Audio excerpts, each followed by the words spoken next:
What's going on? Back like we never left. What up, what up? It's your girl Mariah. You're now tuned into Survival Kit Business. Today is May the 5th, 2022. Some of us know this to be Cinco de Mayo. Got my green on today if you're watching. May is Mental Health Awareness Month, so I figured I'll wear green all this month to show my solidarity. My job, my 9 to 5, does something called vitality hours. And what that means is for mental health purposes, sometimes they'll give us a free hour to just do what we want, meditate, chill. I tend to lay down because I like to relax. So that's what I do during my vitality hour. Not sure if we're getting one this month. I'm sure we are. They always do something for mental health awareness. Love that about my job. You should check to see if your employer does something like that.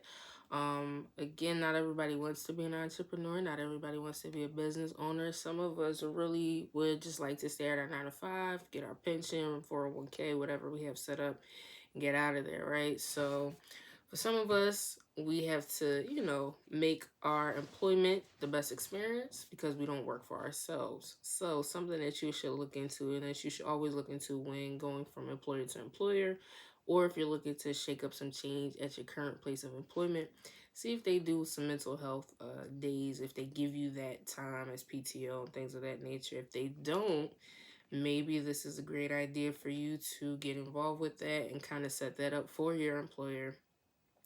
It's nothing like being an employee who adds value. Doesn't matter what company you work for, whether you work for a small business or a Fortune 500 company, they love employees who add value. So see about that. See about mental health awareness.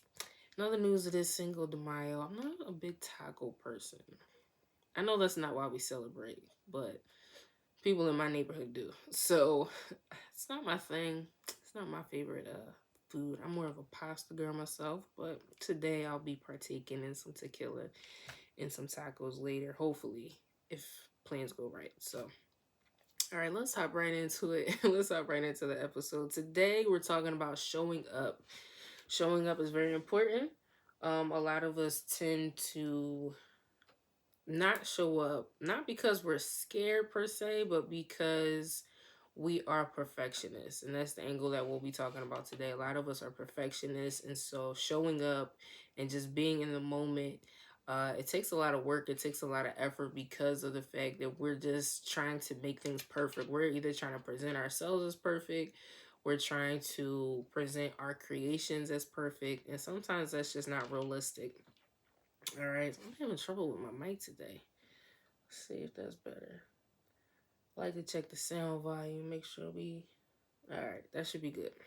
All right, so yeah, like I was saying, a lot of us we tend not to show up simply because we're scared to look bad or to fail, or we don't show up because we're trying to be perfectionists. We want everything to be just right. And I like to say beauty is in the eye of the beholder. So what you think is just right to somebody else, it might look terrible. So either way, you should just get out there and do it, right?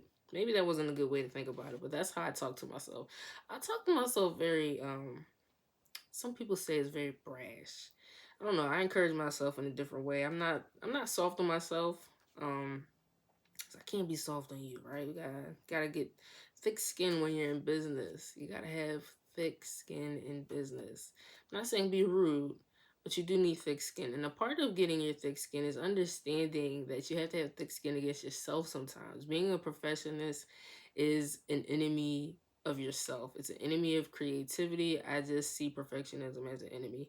I have fallen victim to that as well. So this is me speaking from experience.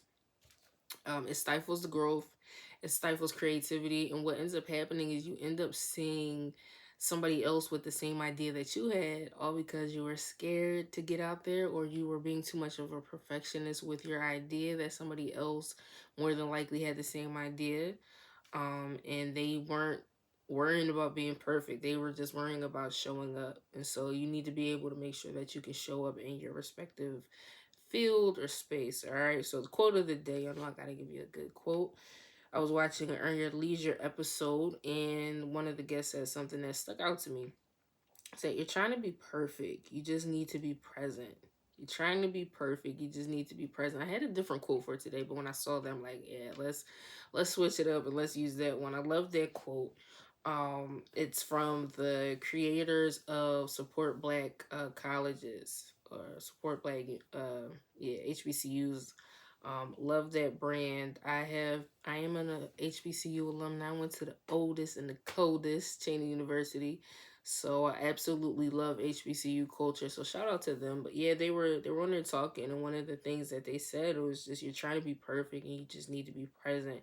It's so important because when you're trying to be a perfectionist, we tend to forget that perfectionism stifles the growth. Because say you have a great idea, and then you start overthinking. You start over analyzing. You start micromanaging. If you listen to last week's episode, might have been last week's or the week before, I was just explaining that no one likes a micromanager. Yeah, I think it was last week's episode. No one likes a micromanager. Micromanagement, um, it sucks, right? No one wants to be micromanaged. So if you don't want anybody micromanaging you, why would you inflict that type of terrible management style on yourself? I do not like being micromanaged. I like somebody to give me the task and let me have creative control and get it done. Now, granted, it's not always going to be like that. Sometimes you will just be micromanaged. Um, but if you can, let's not try to do that to ourselves, right? So, just some statistics, some quick statistics on perfectionism. Perfectionism is one of the leading causes of depression and anxiety. Yes, you will stress yourself out, which those two lead to stress because you're overthinking everything. Shout out to all the overthinkers out there. I'm an overthinker to a certain extent, but I have my methods on how I calm down, how I get my, sometimes you got to calm your mind down, especially with things that's going on right now where they say we're out of a pandemic. From the looks of things, we're still in the pandemic. And so that's a stress. Inflation is high. Um, I believe the Federal Reserve is raising interest rates, which I think as a business owner, you should be paying attention to that news. The housing market is very crazy. One thing I did notice, I always look at houses and apartments. I like to weigh my options. And so I was looking around and I was seeing price cuts. So a house that was worth it was appraised at about $300,000. There was a big price cut on it and it went down to like 260. I want to say it was like 2000. Yeah, 260,000. Yeah, it was crazy. I was just like I just looked at it like 2 weeks ago because I love the house, love the design.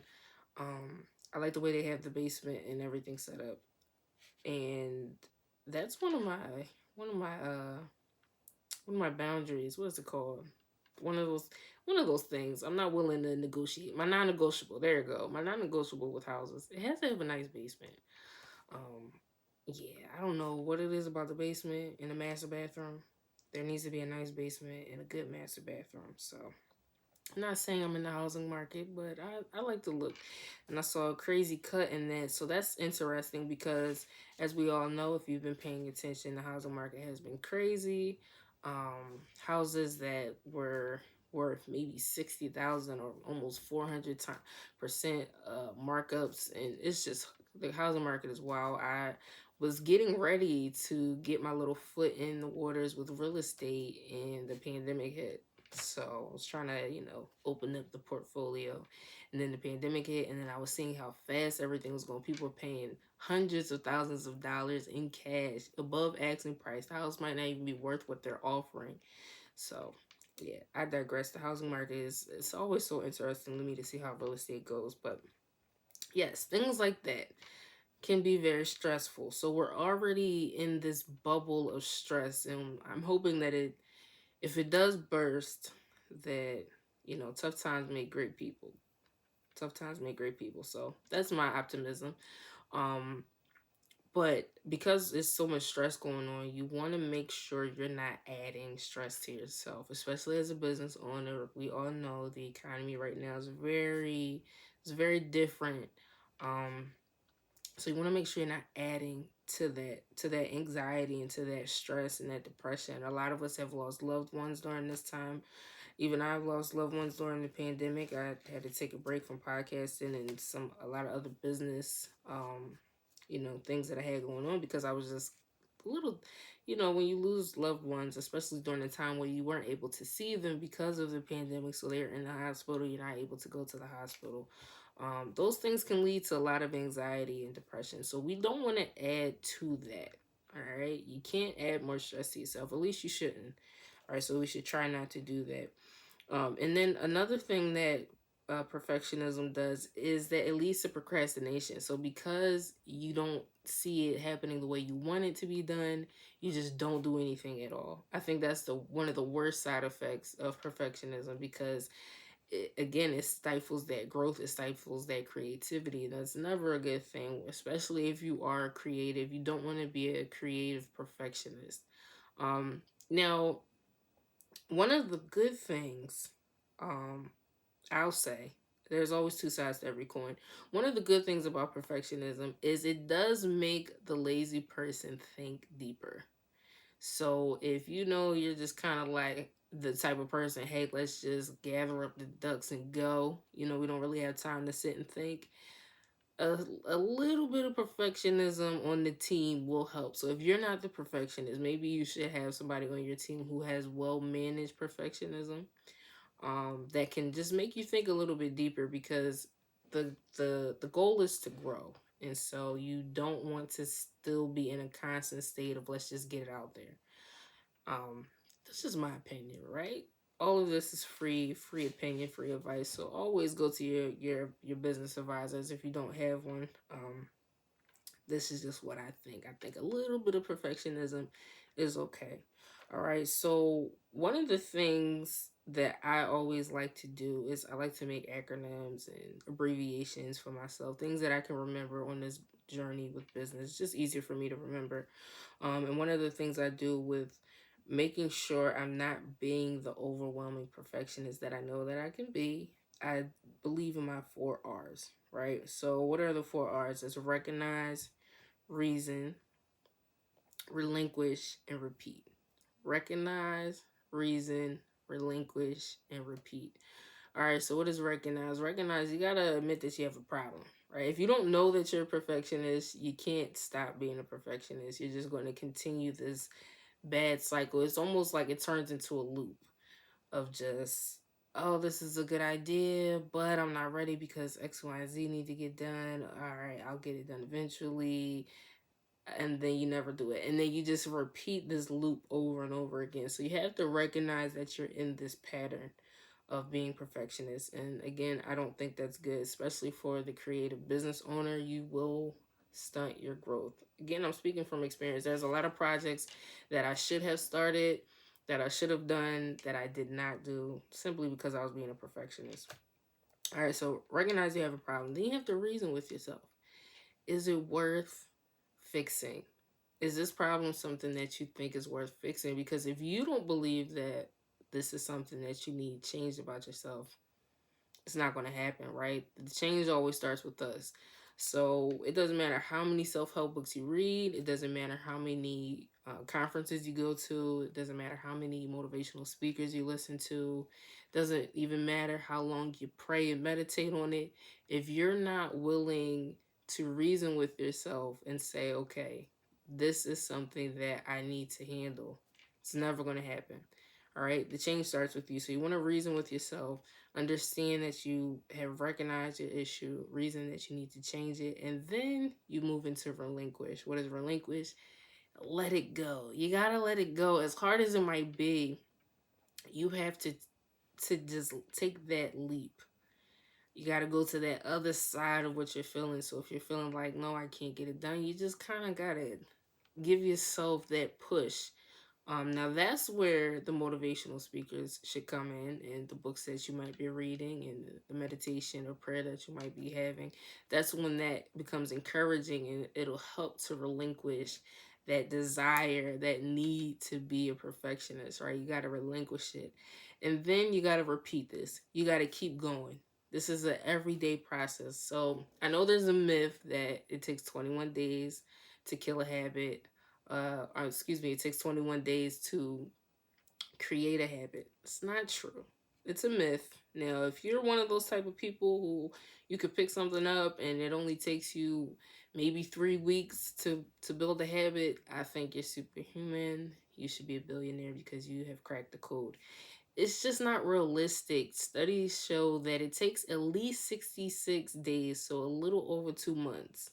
It takes a little over about 10 weeks, roundabout, at least, to develop a habit. And it can take up to 8 months or close to 250 days to really form a habit, depending on who you are. So if you're deep in the trenches of perfectionism, you might be the 8 monther. And if you're on the borderline, you're kind of learning how to manage it. It might take you about 2 months to just build this habit of constantly doing the 4 R's, which is recognize, reason, relinquish, repeat. All right, so this is not something that you may need to do every single day.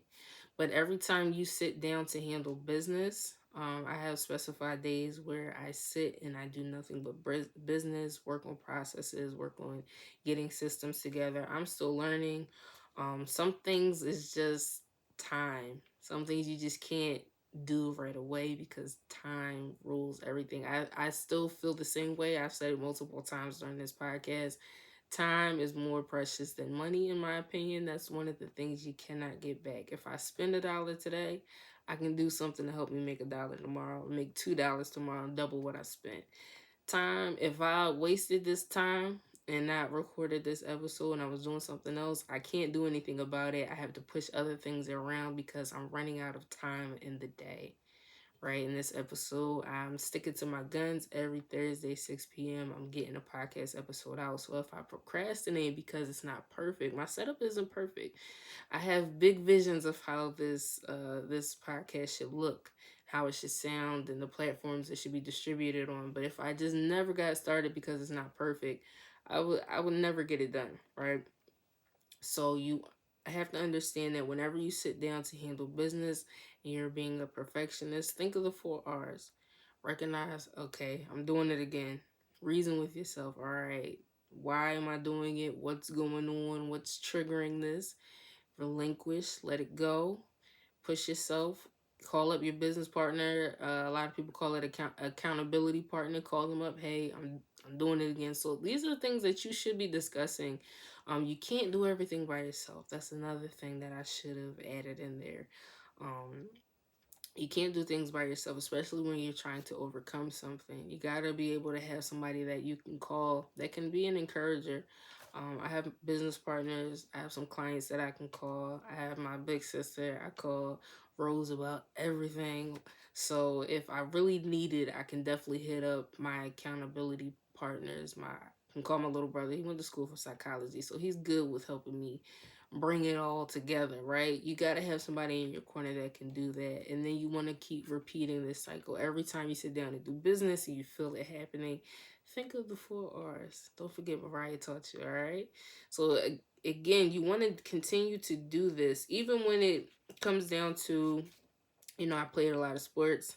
When it came down to like basketball conditioning or lacrosse or track conditioning, that conditioning took at least 2 months. So, of course, if you're not in season for basketball, you got to get conditioned to get back into season, right? And so that conditioning would start almost 2 months prior to the season starting.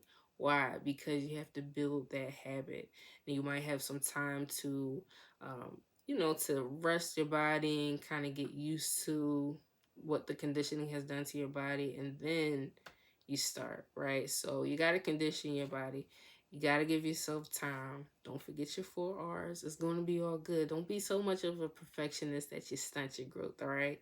Again, the quote of the day, you're trying to be perfect. You just need to be present. Just show up. It's okay if it's not perfect in the beginning, and eventually begin to work on the processes and get things together. Again, I'm speaking from experience. I'm doing this with you, so know you're not alone, all right? Again, it's your girl Mariah. You're tuned into Survival Kid Business. Thanks to all the listeners. I have some good things in store coming up. Supposed to be having some guests coming up. Merch is on the way. Again, I'm a perfectionist, so if I tried to do this a few years ago, I probably wouldn't have gotten any of this started. But I'm in the works of getting it started, working on myself too. Right, this is the survival kit. What you need to survive in the business landscape. Right. Again, it's your girl Mariah. Thanks so much for listening. Kick with y'all next week. Peace.